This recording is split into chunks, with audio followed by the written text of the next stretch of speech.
ఏదైతే పేపర్లో వచ్చినటువంటి 150 కోట్ల మందుల కొనుగోలులో 150 కోట్ల స్కామ్ చేశారని అంటున్నారు. ఈ లోకంలో అత్యంత బాధతో జీవితాన్ని గడుపుతున్నటువంటి వ్యక్తులు అందరూ కూడా అనారోగ్యం వస్తే ప్రభుత్వ దవాఖానకు వెళ్లాల్సిందే తప్ప వేరే దవాఖానకు వెళ్ళే అవకాశం లేదు. కార్పొరేట్ హాస్పిటల్కి వెళ్తే కనీసం అక్కడ గేట్లోకి వచ్చి ఒకరోజు భోజనం చేసే పరిస్థితిలో కూడా లేదు. కాబట్టి వారు ఖచ్చితంగా గవర్నమెంట్ హాస్పిటల్కే వెళ్ళాలి. గవర్నమెంట్ టెండర్ కాల్ఫర్ చేసినప్పుడు పెద్ద పెద్ద కంపెనీలు టెండర్ కాల్ఫర్ చేసి తీసుకుంటారు. ఏ మందైతే ఎక్స్పైరీ ఉంటుందో అంటే ఫాస్ట్ మూమెంట్ ప్రోడక్ట్ అంటే మనము షెల్ఫ్ లైఫ్ అని అంటారు. షెల్ఫ్ లైఫ్ ప్రోడక్ట్స్ అంటే ఫాస్ట్ మూమెంట్ ప్రోడక్ట్లు.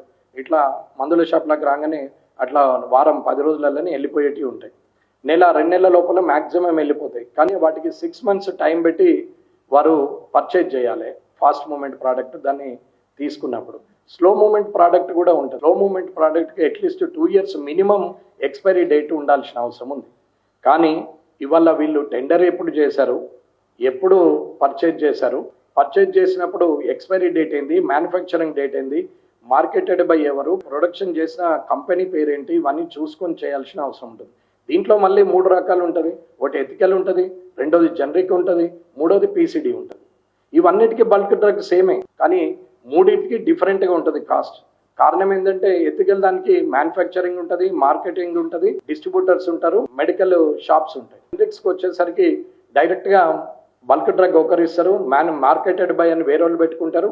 డైరెక్ట్ వచ్చి అక్కడ రిప్రజెంటేటివ్స్ అనేటి వాళ్ళు ఆ సిస్టమ్ ఉండకుండా డైరెక్ట్గా డాక్టర్ దగ్గరకు వచ్చి మాట్లాడుకొని చేసేస్తారు. మూడవది పీసీడీ ఉంటుంది. దానికి ఏం లేదు, మ్యానుఫ్యాక్చర్ మన ఇష్టం ఉన్న పేరు మీద మ్యానుఫ్యాక్చర్ చేయించుకొని అది తీసుకొచ్చి బయట అమ్ముకోవచ్చు.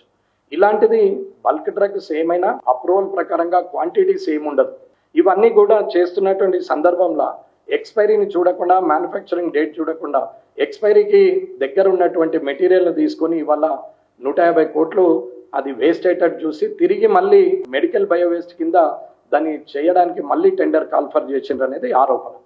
కొనడం నియరెస్ట్ ఎక్స్పైరీ అని, అది 150 కోట్లని, అది మళ్ళీ తిరిగి దాన్ని టెండర్ కాల్ఫర్ చేసిరు 5 కోట్ల రూపాయలకు అని చెప్పేసి ఆరోపణ ఉంది.